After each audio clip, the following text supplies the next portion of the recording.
कुक्कुट पालन। अंडे और मांस की प्राप्ति के उद्देश्य से मुर्गी, बत्तख इत्यादि पक्षियों को पालना कुक्कुट पालन कहलाता है।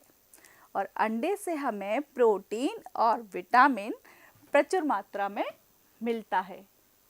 कुक्कुट पशुओं को घरों में और फार्म हाउस दोनों में पाला जाता है। तो अंडे से हमें क्या क्या मिलता है? प्रोटीन और विटामिन्स। प्राकृतिक स्फुटन।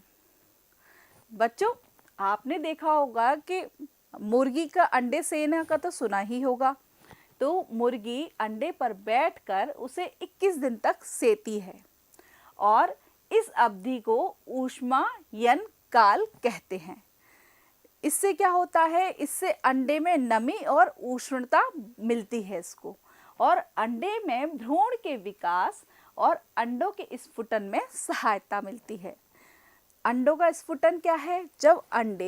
जब पूरे मैच्योर हो जाता है उसके अंदर चूजा, तो अंडे फट जाते हैं और उसमें से छोटा सा चूजा निकल कर आता है। इस प्रक्रम को हम प्राकृतिक स्फुटन कहते हैं। मुर्गी अपने अंडों के ऊपर बैठकर 21 दिन तक उन्हें सेती है, उन्हें गर्मी देती है और उसमें से चूजे निकल कर आते हैं। ऊष्मायित्र। बड़े बड़े कुक्कुट फार्म में अंडे सेने का कार्य विशेष उपकरणों द्वारा किया जाता है, जिन्हें ऊष्मायित्र कहते हैं। आप चित्र में देख सकते हैं, इसमें बहुत से अंडे रखे हुए हैं। इसके द्वारा कृत्रिम रूप से स्फुटन किया जाता है। इस ऊष्मायित्र में इसका ताप स्थिर रखते हैं और कुक्कुट पक्षियों को विशिष्ट भोजन जैसे रोटी, अन्न आदि दिया जाता है।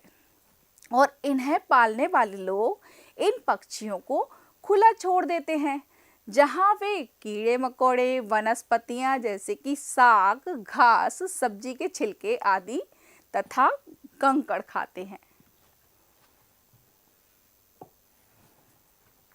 कुक्कुट फार्म में मुर्गियों के भोजन और आवास की व्यवस्था। तो किसी भी जीव को पालते हैं तो उसके भोजन की और उसके रहने की व्यवस्था करनी होती है। तो कुक्कुट फार्म पक्का बना होता है, जिसमें प्रकाश और हवा की पर्याप्त व्यवस्था होती है। यह ऊंचे स्थान पर होता है जहां जल भराव नहीं होता। ऊंचे स्थान पे क्यों बनाया जाता है? क्योंकि यदि जल भराव हो जाएगा तो ये पक्षी हैं, इनके पंख भीग जाएंगे और इनके स्वास्थ्य को भी हानि पहुंचेगी। नियमित साफ सफाई की भी व्यवस्था होती है। बैठने, खाने तथा अंडा देने के लिए स्थान होता है। कुक्कुट आहार। अब इनको क्या दिया जाता है खाने के लिए जो इनको पोषक तत्व प्रदान करे? तो कुक्कुट आहार में दले हुए दाने, हरी खाद्य सामग्री होती है। गेहूं, मक्का, बाजरा जैसे अनाजों को पीसकर इनमें कंकड़, बालू, का चूरा या चूना पत्थर का चूरा मिला देते हैं। अब आप सोच रहे होंगे कि इसमें कंकड़ और चूने पत्थर का चूरा क्यों मिलाया? कंकड़, चूना पत्थर कैल्शियम कार्बोनेट के स्रोत होने के कारण अंडे का कवच बनाने में सहायक होते हैं। अंडे का कवच कुछ कर्रा सा दिखता होगा आपको, हार्ड होता है, जो कि कैल्शियम कार्बोनेट का बना होता है। सुरक्षा का प्रबंध। जैसा कि हमने आपको बताया, किसी भी जीव को जब पालते हैं तो उसकी सुरक्षा का भी प्रबंध किया जाता है। तो पक्षी रोगों के प्रति संवेदनशील होते हैं क्योंकि बहुत नाजुक होते हैं, तो इसलिए रोगों से बचाव का भी उचित बंदोबस्त किया जाता है। मुर्गी को जल की पर्याप्त मात्रा दी जाती है। जल क्यों दिया जाता है? जल की मात्रा कम होने पर अंडे देने की क्षमता में कमी आ जाती है, इसलिए उसको जल की पर्याप्त मात्रा दी जाती है जिससे ज्यादा मात्रा में अंडे प्राप्त हो सके। उन्नत नस्लें।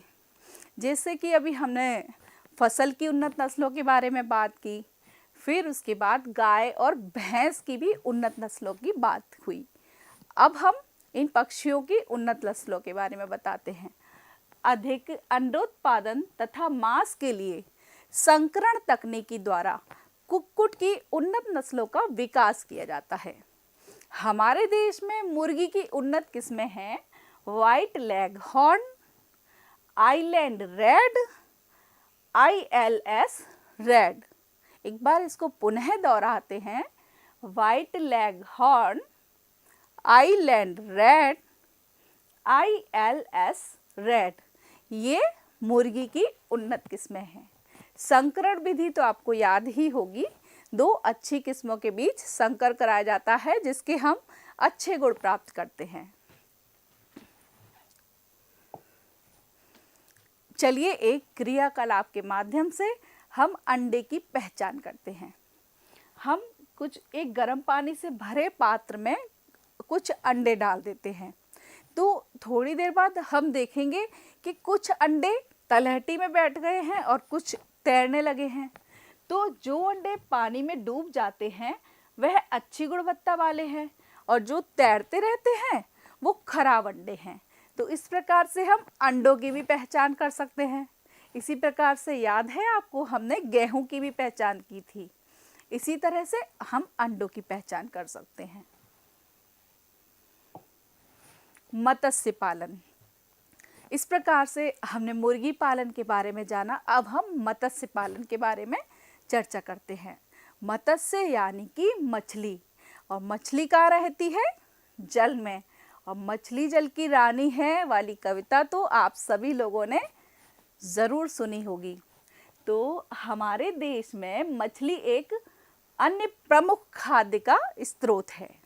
जो लोग तटीय क्षेत्र में रहते हैं और नदियों के समीप रहते हैं, वो विशाल जन समुदाय नियमित रूप से मछली का सेवन करता है। उनके भोजन में मछली अधिकांशतः प्रयोग की जाती है। और मछली में ऐसा जंतु है जिसमें प्रोटीन प्रचुर मात्रा में पाया जाता है, अतः यह जंतु प्रोटीन का एक समृद्ध स्रोत है। शार्क और कॉड जैसी मछलियों से प्रचुर मात्रा में मछलियों का तेल मिलता है और विटामिन ए और डी भी पाया जाता है। और बच्चों, क्या आप जानते हैं कि मछली की पूंछ, पंख और हड्डियों का उपयोग खाद के रूप में भी किया जाता है?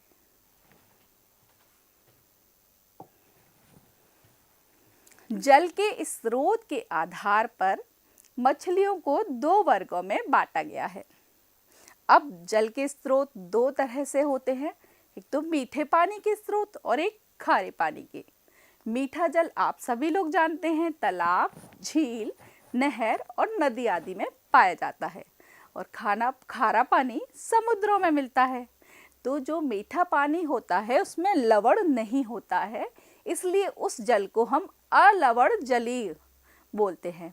तो तालाब, झील, नहर और नदी में पाई जाने वाली मछली अलवण जल मछली कहलाती है, जैसे कटला और रोहू आदि। आप चित्र में रोहू मछली को देख सकते हैं। इसी प्रकार से सागर और महासागर का पानी खारा होता है और वो उसे हम लवणीय जल बोलते हैं। तो उनमें जो मछलियां पाई जाती हैं जैसे कि टूना, कॉड, ये लवण जल मछली कहलाती हैं। आप चित्र में देख सकते हैं एक टूना मछली है, और क्योंकि बहुत बड़े समुद्र में, सागर में होती है तो ये विशालकाय भी होती हैं। अधिकांश मछलियाँ बहुत बड़ी बड़ी भी होती हैं। तो इस प्रकार से जल के स्रोत के आधार पर मछलियाँ 2 प्रकार की होती हैं, अलवण जल मछली और लवण जल मछली। अलवण जल मछली कटला और रोहू है और लवण जल मछली टूना और कॉड है। संवर्धन तालाब, बड़े स्तर पर मछली पालन मत्स्य पालन कहलाता है। इसके लिए कुछ तालाबों को मत्स्य उत्पादन तालाब या नर्सरी के रूप में विकसित किया जाता है।